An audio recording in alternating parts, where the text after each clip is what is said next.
Hamid, votre animatrice pour l'émission Tabou.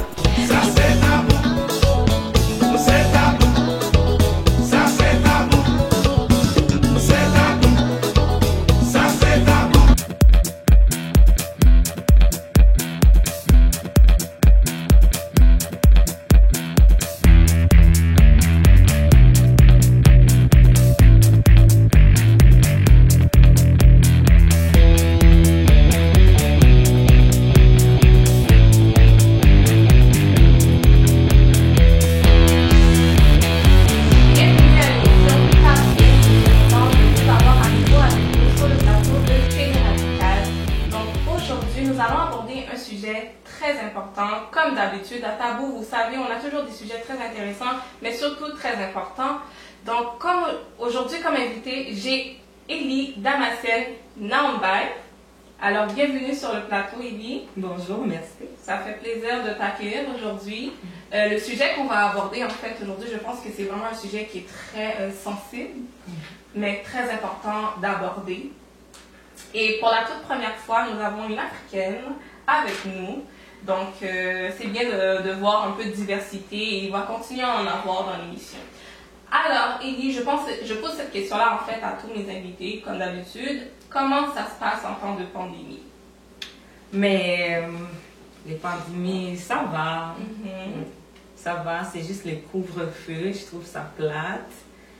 Mais je continue à respecter. Mais oui, mais c'est quoi? Parce que tu avais l'habitude de sortir après 8 heures du soir? Oui. Bon, ok. Comme quelqu'un comme moi qui n'a pas vraiment l'habitude de sortir, pour vrai, moi, ça me dérange pas tant.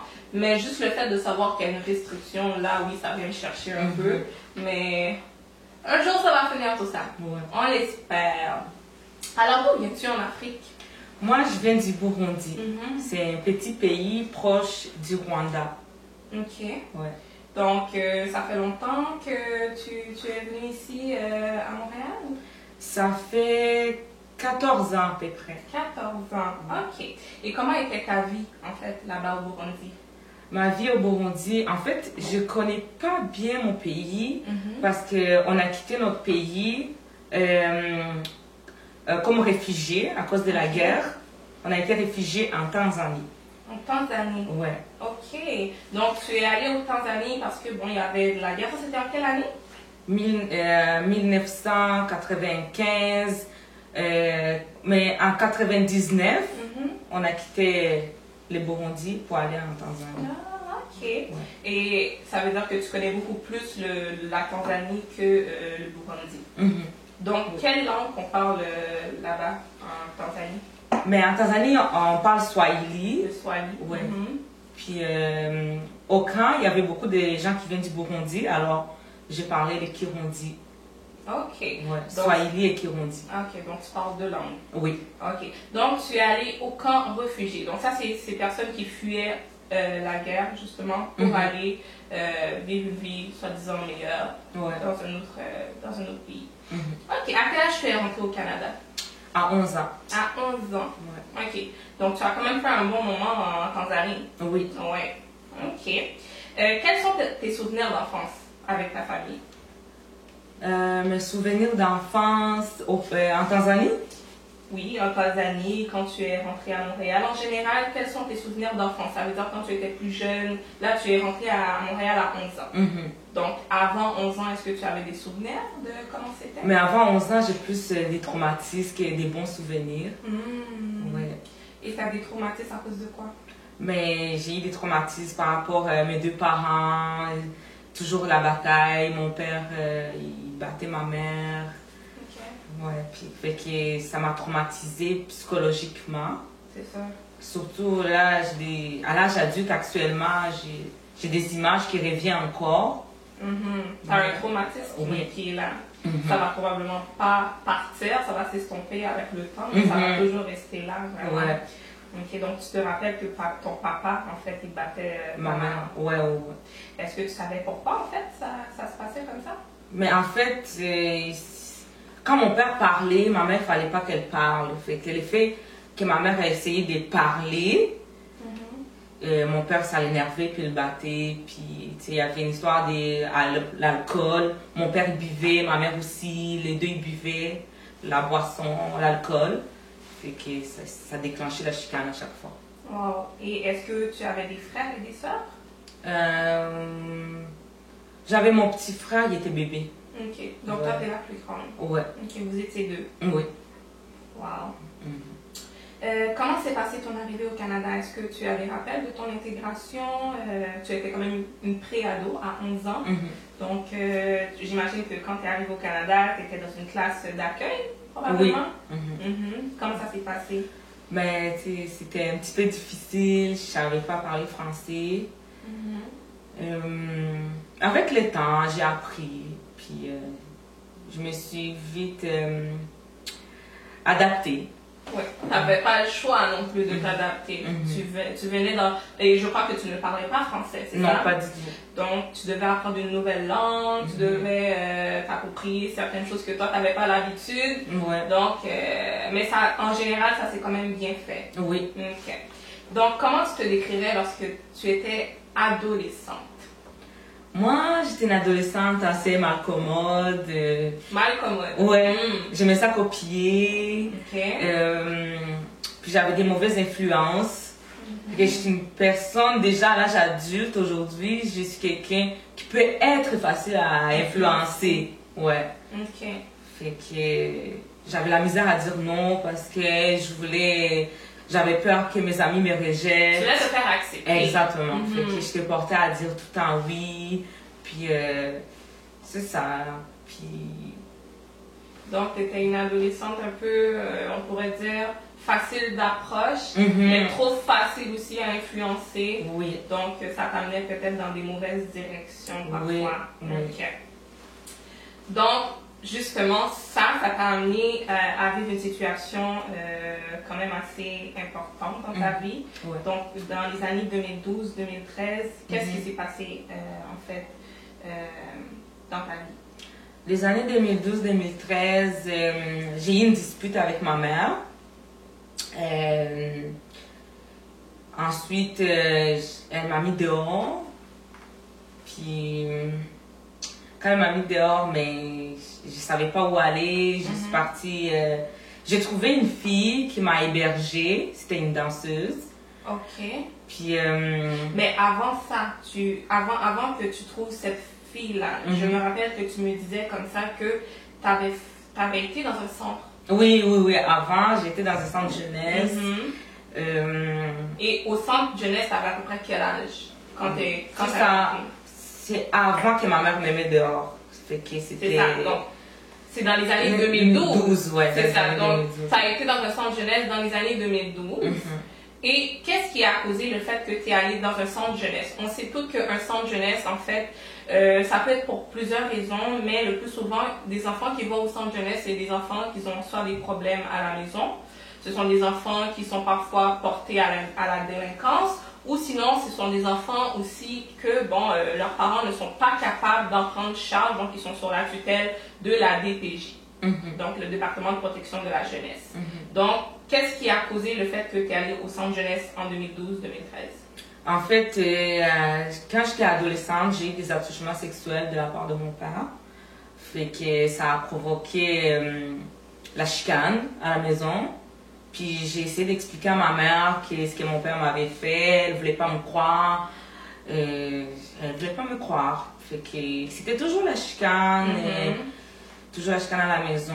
Mais... Donc quand elle voulait pas à ce moment-là, quand ton père t'a fait des attouchements, qu'est-ce que tu as fait?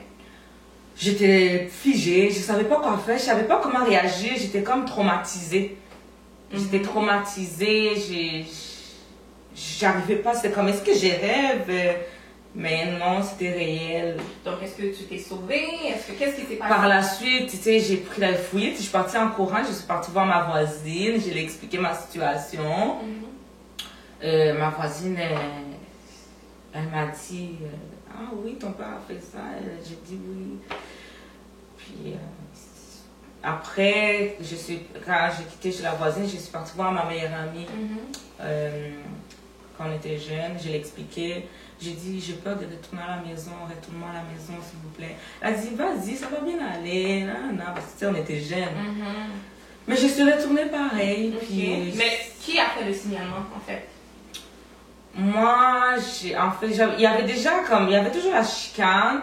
Puis il y a eu une crise à la maison, il y a eu une bataille. Et moi, j'ai pris une crise. On s'est chicané, moi et ma mère. Quand je l'expliquais, je voyais qu'elle ne me croyait pas, alors j'ai pété une crise. Là, la police est venue. Ouais, la police en ambulance, ils m'ont emmené à l'hôpital parce que j'étais en crise. Là, c'était rendu que c'était moi qui avait des problèmes.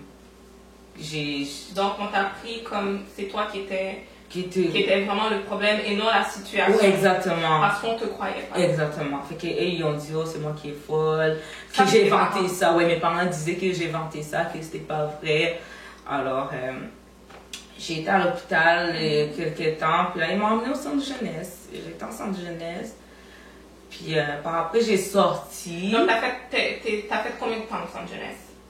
Quelques mois. Ok, t'as fait juste quelques mois. Ouais. Puis à ce moment-là, t'avais à peu près quel âge? Des alentours des 15. 15 ans? Ouais. Ok.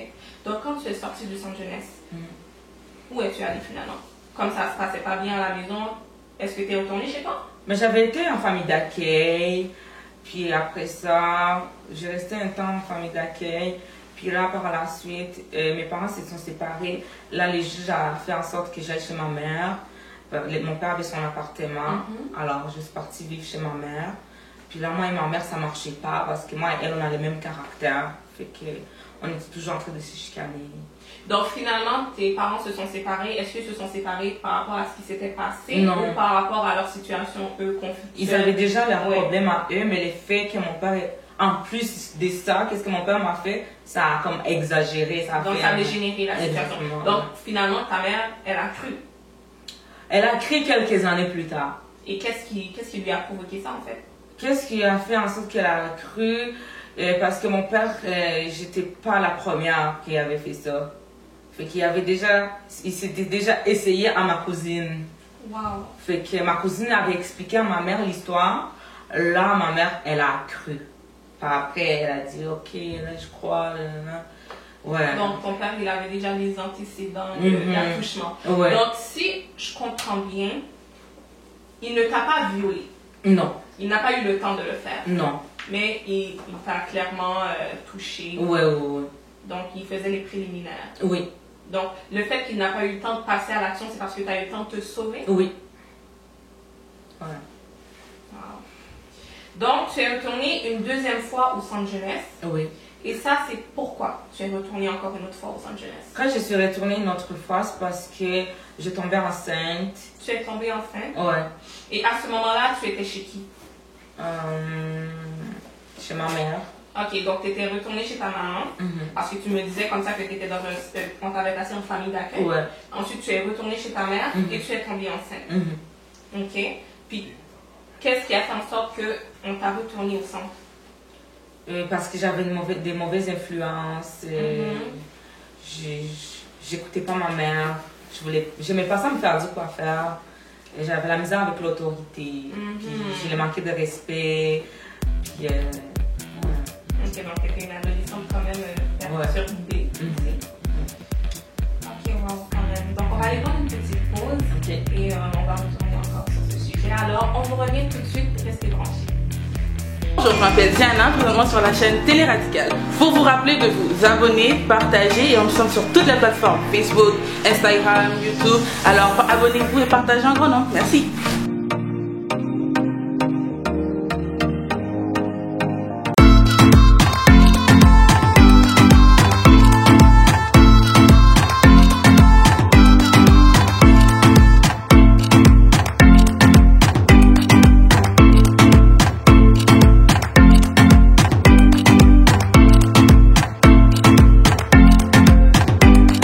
Bonjour tout le monde, nom c'est Myriam Jean, Andréane de Château. Et gon seul télé que m'a coûté, c'est Télé Radicale. Nous te mettre garder sur toute plateforme qui existait. Quitte lycée, Facebook, Instagram, YouTube. Andréane Abdinou, al garder Télé Radicale.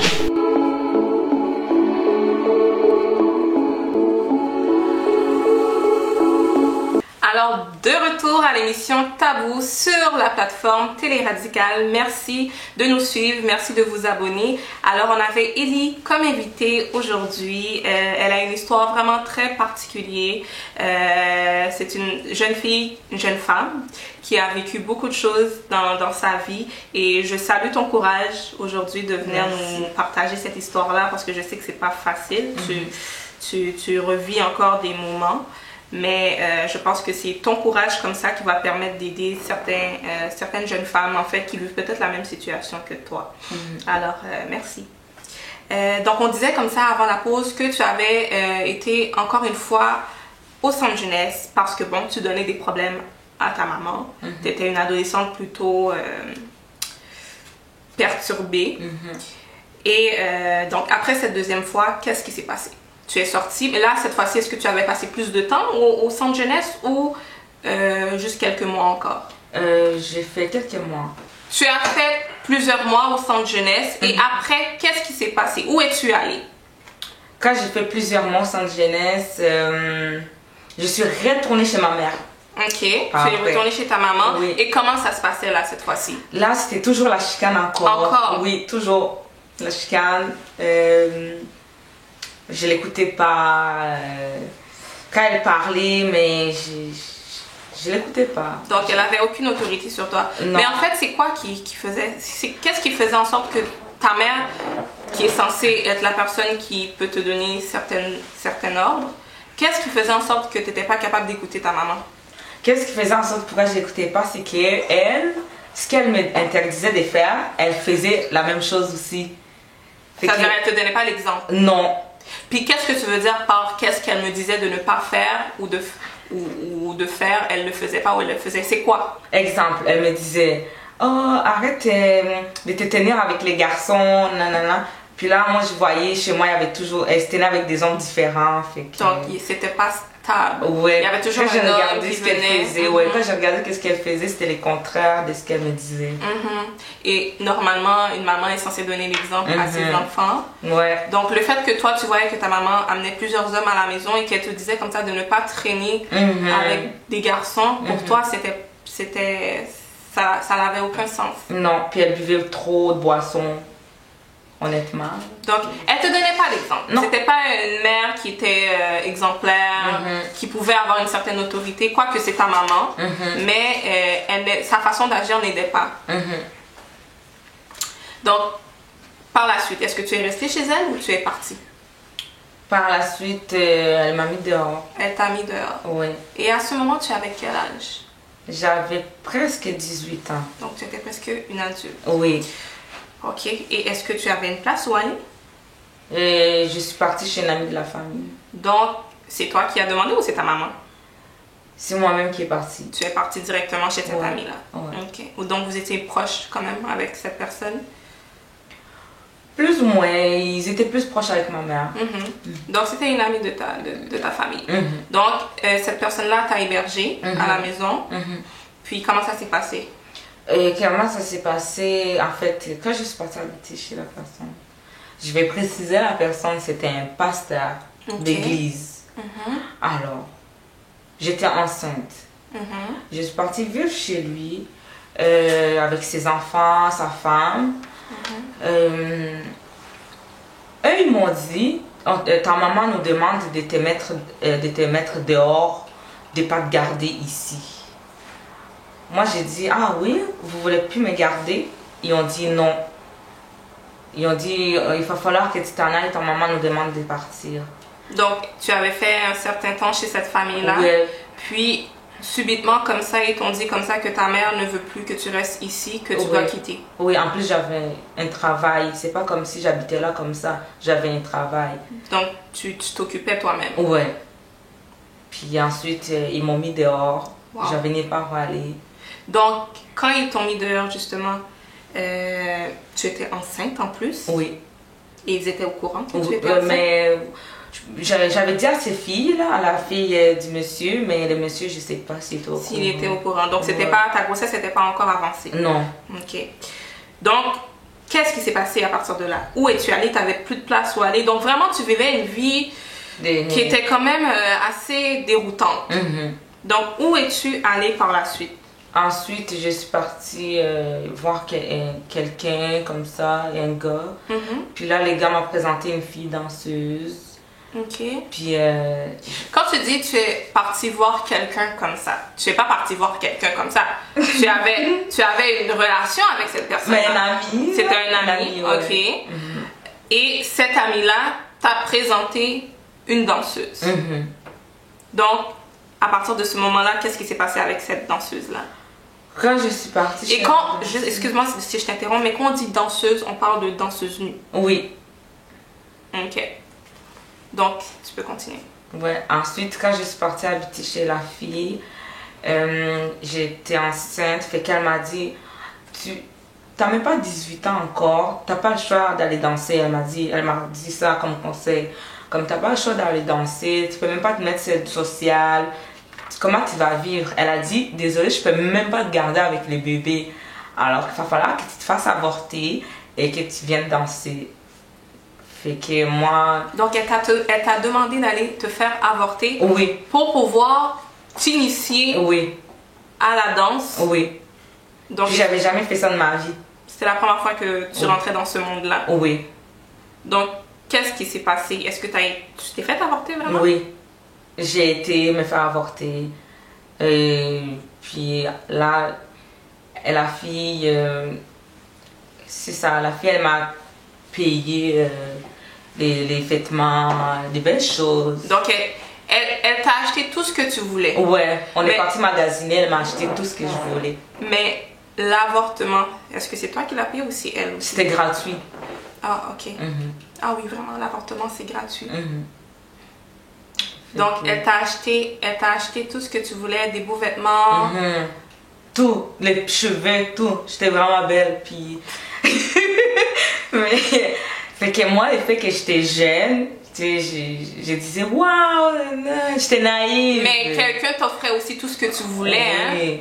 J'étais naïve et vulnérable en même temps. Oui. Fait que j'ai... T'avais quelqu'un qui te donnait de l'attention aussi, ce que tu n'avais pas. Donc ça n'a pas aidé aussi. C'est normal que tu sois vulnérable aussi parce que t'as jamais connu ça de tes parents. Et là, tout d'un coup, tu trouves une fille que tu ne connais même pas qui te dit, je vais t'acheter ci, je vais t'acheter ça. Des belles choses. Oui. Mais tout ça avait une raison. C'est pour t'initier à la danse. Donc, est-ce qu'il y avait autre chose que la danse? On sait que le monde de la danse, c'est pas aussi simple que ça. J'imagine que là, à partir de là, tu as été initiée aussi à d'autres choses. Comme quoi? Par la suite, mais quelques années, c'est pas en même temps.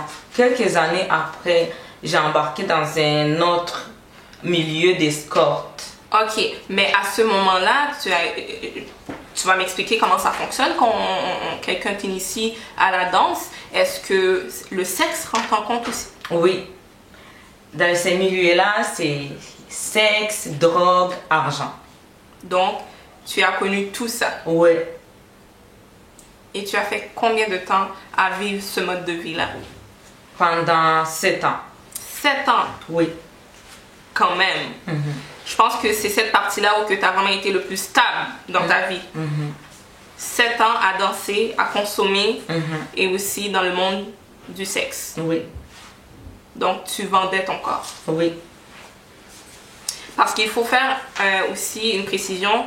Être danseuse nue ne veut pas dire, s'initier au sexe. Hein? C'est pas la même chose. Mais toi, tu étais non seulement danseuse nue, mais aussi tu offrais ton corps comme objet. Oui. Wow. Et quel souvenir que tu gardes de ça? Quel souvenir? Honnêtement, ça m'a fait devenir ce que je suis en train de devenir aujourd'hui. Ouais, ça fait... Ça t'a forgé de caractère? Ouais, ça m'a rendu une femme plus forte. Puis il y a des choses que... J'ai une autre vision, je vois clair. Les faits que j'ai passé par là, je vois clair. Ouais. Ça m'a rendue plus intelligente. Aussi? Ouais. T'en as vécu des choses quand même. Donc, tu es resté 7 ans à vivre ce mode de vie-là. Est-ce que tu habitais encore avec la fille? Elle m'a foutu dehors par après. Elle m'a foutu dehors. Mais est-ce que t'as mis à la porte après ce mode de vie que tu menais de danseuse ou tu avais même continué à le faire quand tu J'ai étais partie? continué à le faire Ok. après. C'était comme une question de survie. C'est comme je vivais de ça là. Comme pour manger, il fallait que j'aille danser. Pour tous les besoins, pour combler mes besoins, il fallait que j'aille danser. C'est comme... Tu faisais de l'argent facile aussi. Ouais. Tu voyais que l'argent était facile, tu pouvais t'acheter ce que tu voulais, Ouais. mais il y avait un prix pour ça. Mhm. Donc quand elle t'a mis à la porte, quand elle t'a foutu dehors, comme tu dis, t'es allée. En fait, je suis partie habiter chez une autre danseuse encore. Wow. Parce que... comme C'était quand- rendu ton cercle. Oui. À chaque fois, parce que quand j'allais danser, j'ai rencontré toujours des filles qui me disaient des belles choses. Oh, tu es belle, waouh. Puis moi, j'avais nulle part où aller. Fait que, ils disaient, viens, tu vas habiter chez moi, je vais prendre soin de toi. Puis moi, je me laissais influencer. Puis, mais quand je pense, la fille, c'est pas une question qu'elle me trouvait juste belle. Elle voulait quelque chose. Elle voulait t'utiliser. Exactement. Fait Elle que voulait moi, j'étais t'utiliser. naïve, je voyais pas ça. J'étais vraiment aujourd'hui, à l'âge, comme tu sais, je suis pas vieille, là, je suis jeune, mais tu sais, actuellement, là, ça marche pas, ça marcherait pas, là. Quelqu'un peut pas me dire des compliments puis m'avoir comme T'avoir ça. comme ça. Non, Ouais. non. Mais t'étais une personne très vulnérable aussi. Ton passé t'a rendu tellement fragile, tellement faible, que tout ce que tu entendais, tu croyais. Donc c'est quand même normal que tu étais en fait de cette façon. Oui. Donc là, à ce moment-là, tu as rencontré une autre danseuse, tu as continué ce mode de vie-là encore. Et ensuite, est-ce que tu as pris une pause ou tu as continué encore et encore à vivre de cette façon? Je prenais jamais de pause, j'étais toujours en train de faire ça. Toujours en train de danser. Ouais. Puis quand je faisais ça, là, c'est une souffrance, là, j'ai souffert. Tu le faisais contre ta volonté. Oui. Donc, t'aimais pas ça. Mais tu sais, dire que j'aimais pas ça, là, non, tu sais, il y avait une partie de moi qui aimait ça aussi. Mais j'étais souffrante. J'étais très, très souffrante. Ouais. Fait que, en plus, tu sais, il y avait la drogue. Le fait que j'étais en train de... J'avais une souffrance, j'ai consommé parce que je voulais pas le voir. Que j'étais portée à prendre la drogue. Parce que tu voulais oublier ce que tu vivais, la souffrance que tu vivais. Et la drogue, ça te soulageait. Oui, puis j'aimais pas ma réalité. Fait que j'étais portée à consommer parce que c'était atroce. Ouais. Donc la drogue t'aidait à te soulager, à oublier. Souvent les personnes qui se droguent, c'est une des plus grosses raisons, c'est celle-là. C'est que ces gens veulent oublier leur souffrance. Ils ne veulent plus penser à leur mode de vie et consommer, ça les aide à oublier. Oui. Et ça, je pense que c'est un cercle vicieux. Quand tu tombes, c'est difficile de remonter en fait la pente. Oui. Mais quand même, tu en as vécu des choses. Ouais. Vivre comme ça d'une façon où que tu dois toujours changer de milieu, sans arrêt, sans cesse, c'est dangereux même. Oui. C'est très dangereux. Donc le fait que tu es là aujourd'hui en train de parler de ça et puis que tu es capable d'en parler, d'aborder ce sujet, c'est que tu t'en es sorti. Oui. Tu t'en es sorti. Donc, après être chez cette deuxième danseuse-là, tu avais rencontré un homme, c'est ça? Sur Facebook, si je ne me trompe pas. Ça, c'est quelques années après. Après? Oui. Donc, qu'est-ce qui s'est passé avec cet homme? J'avais rencontré un homme sur Facebook. Puis, je suis partie habiter chez lui. Je ne le connaissais même pas. Donc, tu l'as rencontré sur Facebook. Ouais. Et du jour au lendemain, bon, il t'a proposé de venir habiter chez lui. Oui. Et tu es partie. Oui, le fait que j'étais sans domicile fixe, puis j'avais nulle part où habiter. J'habitais, comment on dit ça? Je vivais dans mes sacs. Tu comprends l'expression? Oui, tu vivais dans tes sacs. Ouais. Tu n'avais aucune place où aller. Toi, quand on t'offrait une place, tu allais sans réfléchir. Waouh! Ouais. Fait que je suis partie habiter chez lui. Puis là, il est tombé amoureux de moi. Mais moi, je l'aimais pas. Mais lui, il m'aimait en amour. Moi, je lui disais, je t'aime pas, tu vois. Puis là, j'habitais chez eux, puis là, je continuais à faire escorte, je continuais à faire ça. Parce que j'avais la misère à rester sans argent. Comme je lui disais, mais ça me prend de l'argent. Il disait, non, je vais aller travailler, je vais te donner un coup de main. Je disais, non, je lui disais, c'est pas assez, je veux plus. Donc, lui, il te proposait d'arrêter ce que tu faisais pour t'aider. Wow! Puis moi, je lui disais, non, c'est pas assez, je veux plus d'argent. Tu voulais encore plus, mais tu étais habituée à en avoir beaucoup. Oui. Parce qu'on sait que le monde de la danse, ça donne quand même beaucoup d'argent. Hein? C'est pas de l'argent propre, mais ça te donne beaucoup d'argent. Oui. Et toi, t'en sortir comme ça, c'est pas aussi facile. Wow. Ouais. Quand même. Alors, on va aller prendre une autre petite pause. OK. Et on va continuer cette discussion-là, vraiment. OK. Donc, on vous revient tout de suite, restez branchés. Si la tête apprend d'y faire, côté au bras le avis. Comment nous y c'est merci Dieu. Moi-même, merci Dieu, je ne vais pas regarder l'autre télévision. De Genèse jusqu'à Apocalypse, c'est sur le télé radical, moi branché. Passer en haut, passer en bas, n'a compté sur télé radical. Qu'on fâche, qu'on content, télé radical. Jésus là! Ouais! Je vais me faire des crédits, 5 mabas ou ma poca. Non, non, les télé radical.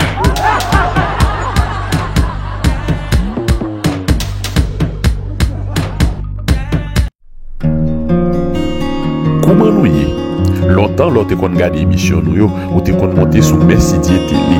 Mais qu'on y est, pour nous voyons l'autre service, l'autre qualité, toute émission nous, ak activité nous yo, série, feuilleton yo, disponible sous Télé Radical.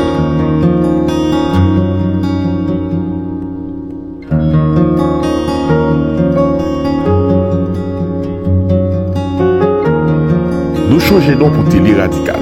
Mais pas oublier yon di l'autre, partager le banou yon like, mais commenter tout comme ça pour capable toujours à jour de tout ça que nous avons fait. Télé Radical, c'est pour vous lier, c'est yon coré l'autre, on nous partager là pour plus pour nous connaître. Alors, bon retour encore une fois à l'émission Tabou sur la chaîne Télé Radical.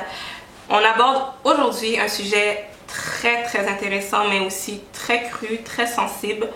Je pense que c'est un sujet qui est important d'aborder et d'écouter parce qu'il y a beaucoup de jeunes femmes, de jeunes filles qui intègrent ce milieu pour plusieurs raisons, mais peut-être qu'aujourd'hui l'histoire de Ellie va pouvoir sensibiliser certaines d'entre elles ou même peut-être changer la vie aussi de certaines d'entre elles parce que Ellie, elle a vécu vraiment une vie très difficile avec beaucoup de péripéties de ce qu'on a pu entendre jusqu'à présent.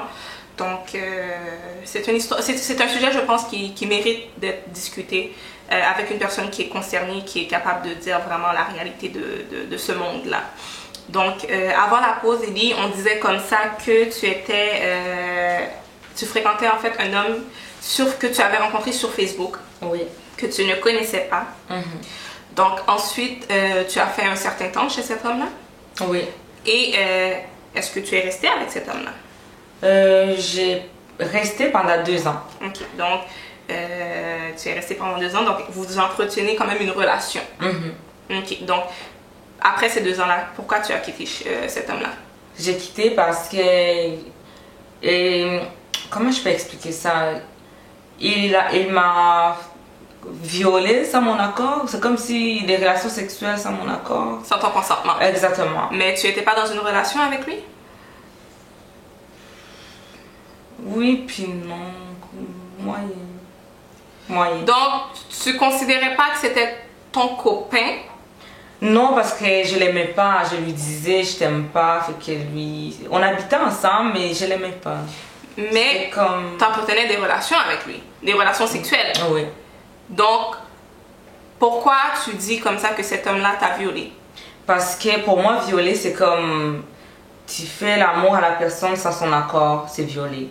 Parce que j'étais endormie, je me réveille, la personne est en train de me faire des relations sexuelles, pour moi c'est violer. Parce que tu n'étais pas, non seulement tu dormais, ça veut dire que tu n'étais pas consentant. Oui. Ok. Ouais. Donc c'est cette raison qui t'a poussé à partir. J'ai pris mes affaires, je suis partie. Wow. Et à ce moment-là, où es-tu allée? Je suis retournée chez ma mère. Puis quand j'étais chez ma mère... Est-ce que ta mère était au courant que tu menais ce mode de vie-là? Non. Je n'ai jamais rien dit. Ce que j'ai dit aujourd'hui à la télé, ma mère ne sait pas.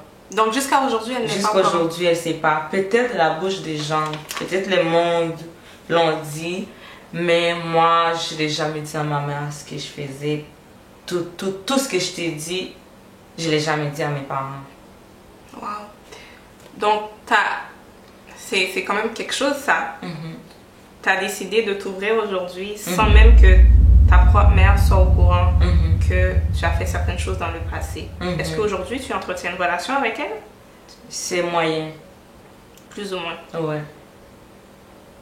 Donc, tu es retournée chez ta mère. Puis, comment ça se passait? Est-ce que votre relation, elle était encore conflictueuse? Qu'est-ce qui s'est passé? Toujours. Les répétitifs, les chicanes. Les mêmes choses? Ouais. Donc, rien n'a changé. Non. Mais quand tu es revenue chez elle, elle t'a pas demandé tu étais où pendant tout ce temps-là? Qu'est-ce que tu as fait? Non. Elle n'a pas cherché à savoir? Si elle demandait à ses amis de m'appeler pour prendre mes nouvelles, elle demandait aux gens ma fille elle est où. Puis elle avait un copain, le copain me disait oh, ta mère pleure à tous les soirs, elle veut que tu reviennes à la maison, elle demande pour toi. Moi je disais non, fais comme si non. Je disais toujours j'avais une rancune comme envers elle, le fait qu'elle m'avait pas cru, qu'est-ce que mon père m'avait fait. Je lui dis à elle de pas me chercher. Wow. Tu voulais l'oublier? Oui. Tu voulais plus rien avoir à faire avec elle? Mais ça veut dire d'un côté, ta maman, elle s'inquiétait pour toi. Ta maman, elle s'inquiétait pour toi. Oui, le cœur d'une mère, là, je suis consciente qu'elle s'inquiétait, mais... Elle ne savait pas comment te le montrer, mais au fond d'elle, tu lui manquais. Elle voulait savoir comment tu allais parce que tu as fait quand même un certain temps sans lui donner de nouvelles. Donc, quand tu es revenue à la maison, elle était contente? Oui, elle était contente. Je me demande comment elle ne remarquait pas le fait que je consommais vraiment beaucoup. Fait que donc, tu n'étais pas du sud, tu n'étais pas toute loin. là, ouais. Fait que quand je suis retournée, ça faisait longtemps, j'étais contente de la voir. Puis après, je continue à faire le mode de vie d'escorte, danseuse, pareil. Après. Donc, quand tu vivais chez ta mère, tu continuais à danser. Oui. Mais elle n'a pas remarqué qu'il y avait quelque chose de louche? Non. Mais peut-être elle n'a rien dit, je sais pas, mon style. Quand tu dis ton style, tu avais un style particulier? Oui, quand même assez osé. Provocante? Oui, comme décolleté, des shirts, on voit mes fesses, des talons hauts. Je sais pas. Peut-être qu'elle voulait pas aller chercher plus loin. Des fois, on préfère ignorer que connaître la vérité. Surtout quand on sait que c'est notre fille. Peut-être justement, elle voulait pas te pousser. Elle voulait pas te reperdre encore une fois. C'est peut-être toutes ce sont des hypothèses. On va pas savoir, mais peut-être qu'aujourd'hui, si elle t'écoute, elle va peut-être pouvoir te dire oui, je le savais, mais pour telle raison, j'ai pas voulu intervenir. Moi, je suis pas là pour juger un parent, je suis pas là pour donner des conseils à des parents, mais je pense que en tant que mère, c'est de ta responsabilité de prendre soin de ta fille, de ton enfant, mais surtout si tu vois qu'il y a quelque chose qui est louche, de l'approcher par rapport à ça. Ouais. Donc, entre-temps, tu vivais chez ta mère. Tu restais là tout le temps ou tu faisais des va-et-vient? Je faisais des va-et-vient. J'avais rencontré une fille comme ça, en chauffeur. En chauffeur? Oui, c'est-à-dire? Quand j'allais danser, j'ai rencontré une fille. C'est-à-dire qu'elle était dans la même voiture que toi? Fait que j'ai dit oh salut, je me suis présentée. Puis on s'est parlé, puis on a fait connaissance, puis on s'est échangé des numéros, puis j'ai dit on s'est parlé d'escorte et tout. Fait que je suis partie à rester chez elle. Fait que j'ai travaillé en étant qu'escorte avec elle. Donc tu étais devenue une escorte? Oui. Donc est-ce que tu peux dire à la caméra c'est quoi la différence entre une danseuse nue et une escorte? La différence, c'est que escorte, tu as des relations sexuelles avec les clients. Puis danseuse, tu fais juste danser sur les poteaux. Puis tu danses, c'est tout. Tu fais pas plus que ça.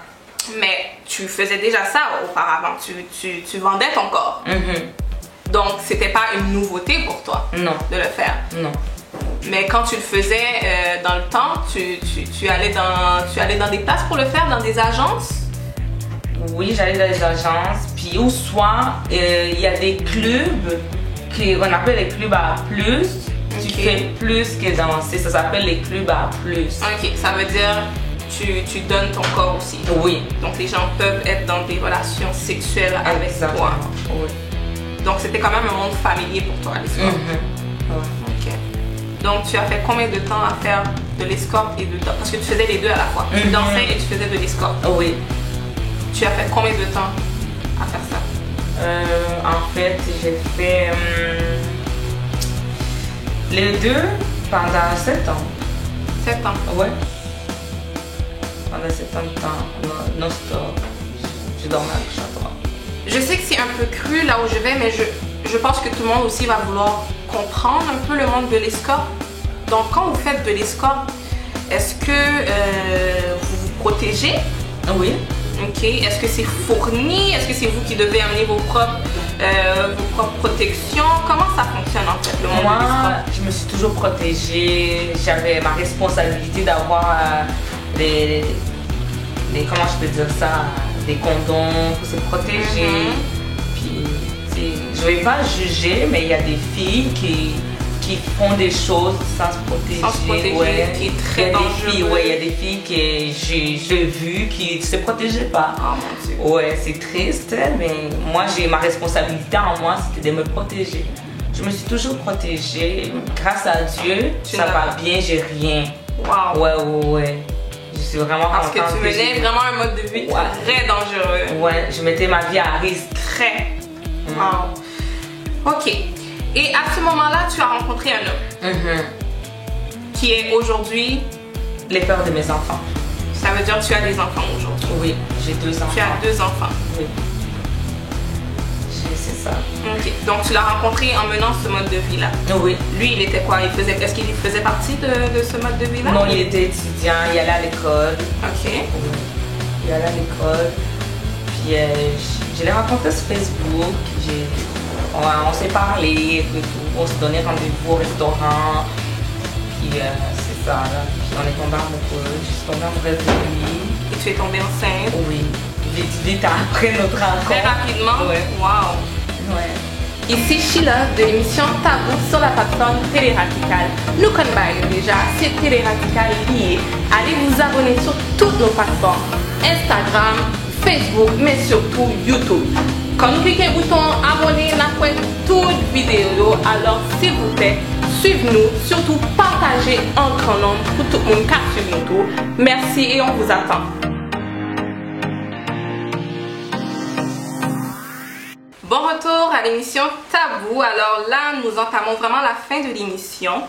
Nous avons Ellie comme invitée. Vous avez pu entendre son histoire, des histoires en fait, plusieurs choses, des histoires assez sensibles à entendre, terribles même. Mais elle est là encore aujourd'hui et c'est ça l'important. Hein? Tu es là avec nous. Merci. Tu es en forme. Ah oui, grâce à Dieu, tu es en forme.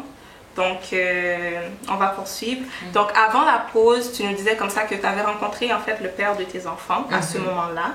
Donc, lui, il allait à l'école, il faisait ses affaires quand même, bon, je pourrais pas dire de manière droite parce que il était aussi dans le monde de la drogue.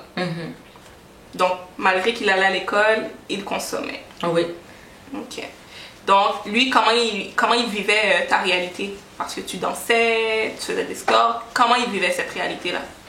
Mais lui, c'était un gars, déjà là, il prenait de la drogue, fait que je pense qu'il ne le voyait pas. Wow, à ce point? Ouais, il n'était pas capable de le voir parce qu'il était gelé. Il était gelé. Ouais. Hein? Donc, gelé, ça veut dire la personne n'est vraiment pas lucide, elle n'est pas là, elle est ailleurs. Ok. Donc, c'était un gros consommateur de drogue. Ok. Donc, à ce moment-là, tu es tombée enceinte aussi, peu de temps après.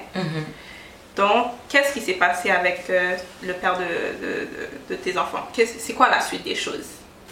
Qu'est-ce qui s'est passé par la suite? C'était un gars qui me faisait des fausses promesses. Il parlait, mais il n'était pas capable de mettre sa parole en action. C'était un beau parleur. Exactement. Fait que quand il parlait, il Et là, je m'imaginais, quand il disait des choses, je m'imaginais. Puis quand on arrive à l'action, c'était vraiment pas ça. Non. Comme quoi? Qu'est-ce qui s'est passé? Il m'avait promis, il m'avait dit, oh, écoute, mon amour, on s'en va vivre à Québec, on va fonder une famille, notre bébé, on va l'élever ensemble, tu vas voir.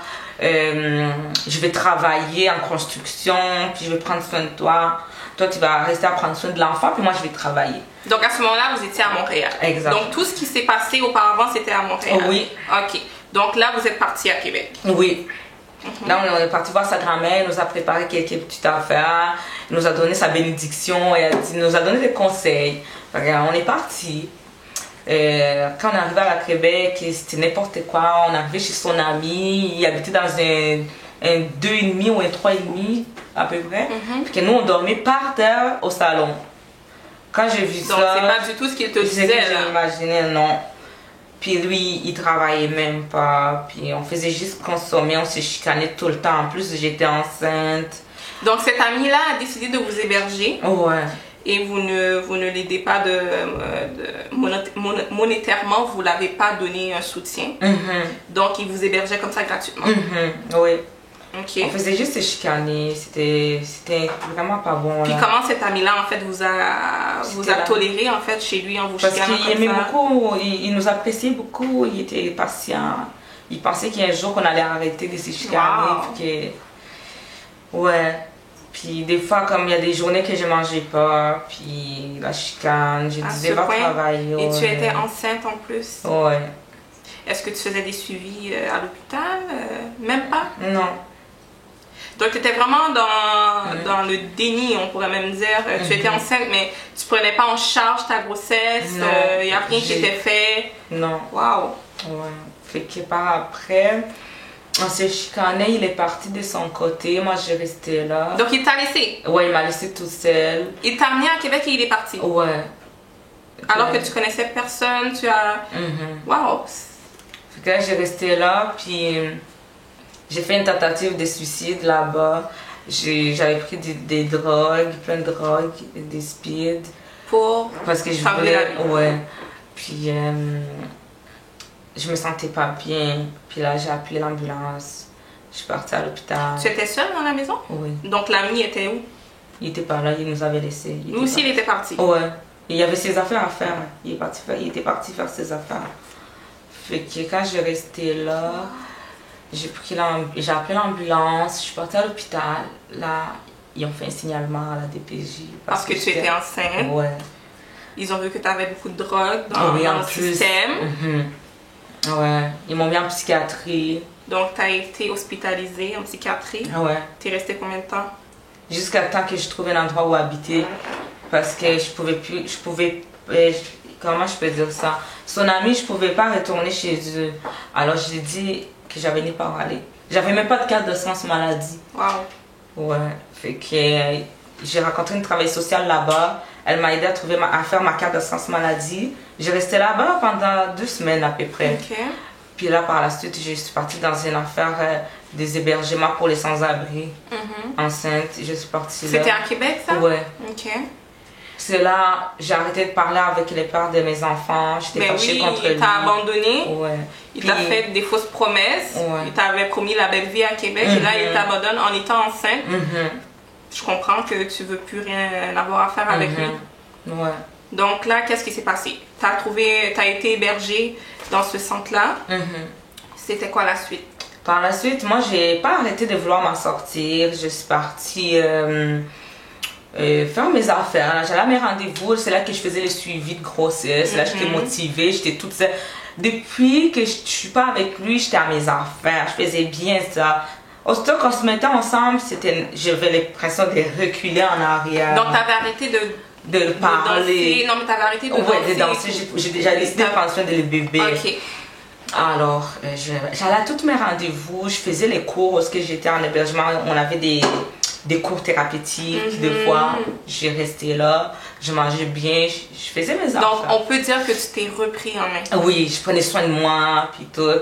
Puis là, je parlais avec ma mère, commençais à avoir une bonne relation parce qu'elle voyait que je prenais soin de moi. Elle savait que tu étais enceinte? Oui, elle savait. Fait que j'allais des fois voir ma mère, la rendre visite. Puis ma mère, comme Elle m'a dit, j'ai dit, maman, je vais venir vivre à Montréal, je vais vivre proche de toi. Quand je vais accoucher comme ça, je vais être proche. Elle a dit, pas de problème. Puis là, j'ai fait les démarches. Je suis partie dans un organisme qui s'appelle Grossesse Secours. J'ai resté là. Ma mère, elle trouvait que j'étais pas bien, puis que c'était pas bon. Elle m'a trouvé un appartement, ma mère, elle-même, un 3,5. Elle m'a donné plein de choses, les chaudrons, les draps, tout pour l'appartement. Elle m'a tout donné. Fait que là, je suis partie habiter en appartement Montréal-Nord, Saint-Henri-Bourassa. Puis là, quand j'ai habité là, j'ai resté là. Puis les parents de mes enfants, on s'était remis ensemble après. Donc, tu l'avais accepté à nouveau dans ta vie quand tu es revenue à Montréal. Là. Mais c'est comme si, même avant, on se laisse, on se reparle, on se laisse, on se reparle. Pendant tout ce temps-là, on se parlait aussi. Mais quand j'étais à Québec, je ne les parlais pas. Comme on ne se voyait pas. Fait que je suis partie... après ça, je suis partie... Donc là, tu me disais comme ça que tu étais dans un appartement. Donc lui, il était venu habiter avec vous parce que tu étais enceinte à ce moment-là. Donc dis-moi, qu'est-ce qui s'est passé avec le bébé par la suite? Par la suite, mais ça a recommencé la chicane, puis on a consommé ensemble, on s'est chicané. Mais le bébé, qu'est-ce qui s'est passé? Le bébé il a DPJ. Donc tu as accouché? J'ai accouché, l'accouchement a bien été. On a eu une chicane, puis il y avait toujours la violence, la drogue. Quand tu dis la violence, il te battait? Nous deux, en fait. Nous deux, lui puis moi. Il y avait la bataille. Fait que la police est venue prendre l'enfant. Le bébé avait... Ça veut dire qu'ils n'avaient pas pris l'enfant dès que tu l'avais accouché? Non, il y a eu un signalement par exemple à cause que j'avais consommé. Donc tu étais repartie avec le bébé à la maison et c'est à ce moment-là que eux, ils ont décidé de prendre l'enfant. Oui, parce qu'ils étaient déjà dans le dossier. Fait que c'est ça. Donc ils ont pris l'enfant, puis là, ta fille jusqu'à aujourd'hui, elle est encore sur la protection de la jeunesse? Oui, jusqu'à ses 18 ans. Wow. Ouais. Ok. Donc, le père de tes enfants, là, il n'est plus dans ta vie? Non, je ne vais rien savoir de lui. Parce que tu avais eu un autre enfant avec lui aussi. Hein? Ouais. Alors, dis-moi, pourquoi aujourd'hui tu voulais passer à cette émission? Honnêtement, je voulais passer à cette émission parce que je voulais partager ma réalité. Puis, pour moi, c'est une libération. Je me libère. En partageant ton histoire, tu sens que ça t'enlève un fardeau, un poids sur tes épaules. Puis que tu es aussi peut-être capable de sensibiliser certaines personnes qui, soi-disant, mènent ce mode de vie encore ou penseraient à le faire. Donc, tu avais besoin de ça pour le faire. Puis c'est moi, toute l'histoire que je vais vous raconter, c'est moi, c'est ma vie, c'est ma réalité. Puis ça fait partie de toi. Je vais apprendre à vivre avec. Ça fait partie de toi, c'est ton identité. Alors, dis-moi, qui es-tu aujourd'hui? Aujourd'hui, actuellement, je suis une mère, j'ai eu un autre bébé qui a 6 mois. J'habite dans un bel appartement, j'ai trouvé la stabilité. Je suis en démarche thérapeutique parce que je me sens encore malade. Quand je dis malade, c'est toxicomane. Alors, je vais aller... Est-ce que tu consommes encore? Non, je consomme plus. Je consomme plus, mais je suis pas tout à fait guérie. Fait que... Tu sens que tu es encore faible. Tu as besoin de soutien. Oui. Fait que j'ai pris l'initiative je vais aller avec mon enfant dans une thérapie avec mère enfant. Ok, donc ton bébé va t'accompagner avec moi, Fait que c'est ça. Je vais aller faire une thérapie parce que je vais vouloir, je vais m'en sortir. Tu veux t'en sortir et je te félicite pour ça. Je te félicite parce que tu as la volonté. Et le fait que tu en parles aujourd'hui devant la caméra, ça veut dire que tu es vraiment prête à aller de l'avant. Alors je te félicite et j'espère que tu vas continuer sur ce chemin parce que j'ai pu parler un peu avec toi et je vois que tu veux vraiment t'en sortir. Tu es encore sur... Tu n'en es pas encore sorti totalement, mais tu es sur le chemin de la guérison et c'est ça l'important. Et que tu es capable de prendre conscience que tu as besoin d'aide, tu es déjà sur une bonne direction. Donc bravo pour ça, Ellie. Merci. Tu as vécu beaucoup de choses, mais tu vas t'en sortir et demain tu vas pouvoir dire je l'ai fait. Je l'ai fait et j'espère que tu vas être capable de récupérer. Bon, jusqu'à ses 18 ans, elle ne pourra pas être avec toi, mais au moins avoir une relation avec ta première fille. Oui, c'est mon plus grand souhait. Je te le souhaite vraiment beaucoup. Ouais. Alors, pour terminer, est-ce que tu aurais un conseil à donner aux jeunes filles? Le conseil que je peux vous donner, comme arrêtez de juger sans connaître la personne, qu'est-ce qu'elle a traversé. Ça, c'est aux gens. Tu donnes ce conseil-là aux gens. Arrêtez de juger, ouais. Puis moi, personnellement, je me considère comme... je suis en train de... Je me suis très bien m'en sortie, puis je suis en train de me battre pour t'en sortir. Pour m'en sortir. Ouais. C'est ça. Donc, maintenant, aux jeunes femmes qui vivent la même situation que toi. Oui, dites-vous que c'est la personne qui s'est sentie visée avec qu'est-ce que j'ai vu, de ne pas avoir honte parce que ça fait partie de nous, c'est notre réalité. Puis, mais de chercher de l'aide. D'aller chercher de l'aide et puis il faut dire où est-ce qu'on a mal, comme ça ils vont savoir comment la personne peut te soigner. Ouais, de ne pas avoir peur. De ne pas avoir honte. Oui, de ne pas avoir honte, de ne pas avoir peur de quelqu'un qui va te juger. Non, non, non. Moi, personnellement, j'ai pris courage, puis je vais vouloir. C'est très bien. C'est très bien. Alors, j'espère que ce message a peut-être fait son chemin, sensibiliser certaines, peut-être qui vivent cette réalité ou qui peut-être voudraient commencer à vivre de cette façon. Vous pouvez aller chercher de l'aide. C'est possible de s'en sortir, mais il faut le vouloir. Alors, merci beaucoup, Élie, d'avoir... Ça fait plaisir d'entendre des histoires comme ça et des histoires qui s'en vont dans une bonne direction comme ça. C'est encourageant. Alors, continue sur cette pente. Tu vas réussir à t'en sortir. Tu sais où aller chercher de l'aide. Alors, bravo pour les efforts que tu fais. Et je te souhaite que du bonheur dans le futur. Ça fait plaisir. Alors, merci d'avoir écouté Tabou. Et on vous revoit lors de notre prochaine émission. Restez branchés et surtout partagez. Au revoir.